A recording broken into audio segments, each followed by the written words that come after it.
Hello, I'm Maxine from Central Swindon North Parish Council Community Libraries, and I work at Swindon Library as a library assistant. And I'm here today to talk to you about Carrie by Stephen King. Now, you probably have heard of Stephen King. He's perhaps one of the most famous horror novelists of the last few years.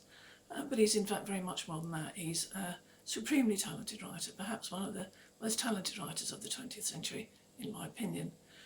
He has a great gift for storytelling, and above all, he can create characters that are utterly believable, human, flawed, rounded, and you can relate to them even if they are the villain of the story.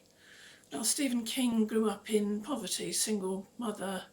They moved around a lot. He never had time to settle. He never had time to fit in at school. And his great retreat and his passion was writing films, from which he got horror films, which he got a lot of his interest in horror, and writing. He and his brother used to make little newspapers on Roneo machine, duplicating them, selling them at school for a few pennies. Later on, when he was a teenager still at school, he worked in the local newspaper on the sports desk, and the editor there, his mentor, he credits him with helping him hone his writing skills, helped him to edit his writing down and pare it down to the bare minimum, take out all extraneous words, take out anything flowery, till it was lean and bare and beautiful. And Stephen King still uses those techniques when he writes today. Later on, after he married, he used to write to make a little bit of extra money, sending short stories off to magazines, making a few $100s here or there. He married Tabitha, who's also a novelist. If you haven't read her novels, which most people haven't, they've only heard of Stephen, I urge you to give them a go. They married, they had a family, they were living in a trailer.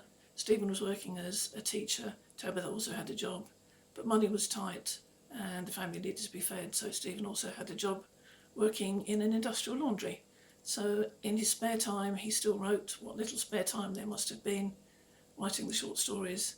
He began Carrie as a short story, got a few pages, got stuck, threw it in the bin, where Tabitha found it and she told him it was worth another go. And eventually that became Carrie, his first novel. The first published novel, not the first he'd written, but the first that was published. And it became an enormous success. It was made into a film starring Sissy Spacek, which is also great.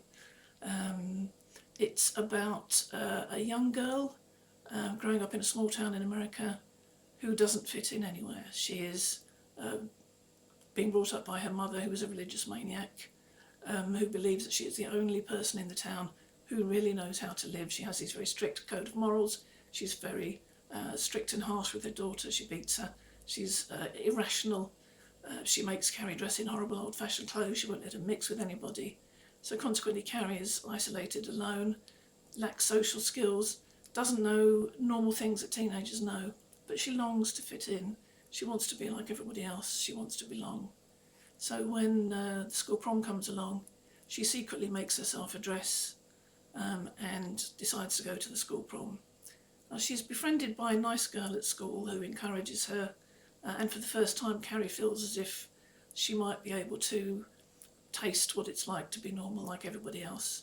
But a couple of other kids in the school pretend to befriend her because they've got something terrible in mind.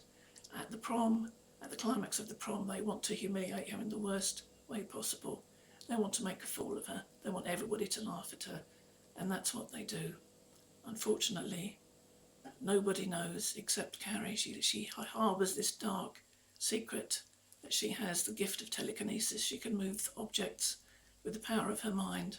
And when she is angry, and what they did makes her angry, this is what happens. Tragedy ensues.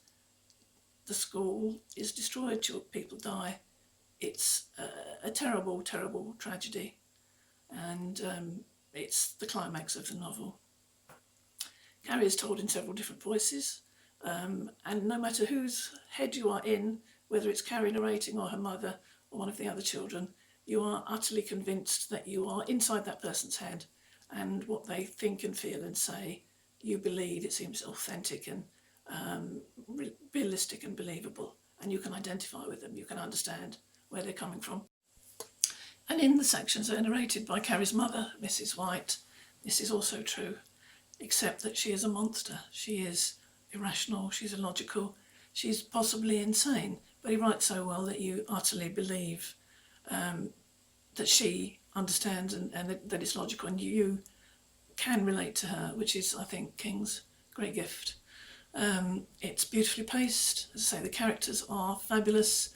It's beautifully plotted. It unfolds slowly and builds to a climax that is utterly triumphant and cataclysmic. It's exciting, it's sad, it's funny, it's moving, and it is everything you expect from a good read. And if you give it a go, I promise you that you will not be disappointed. Thank you very much for listening.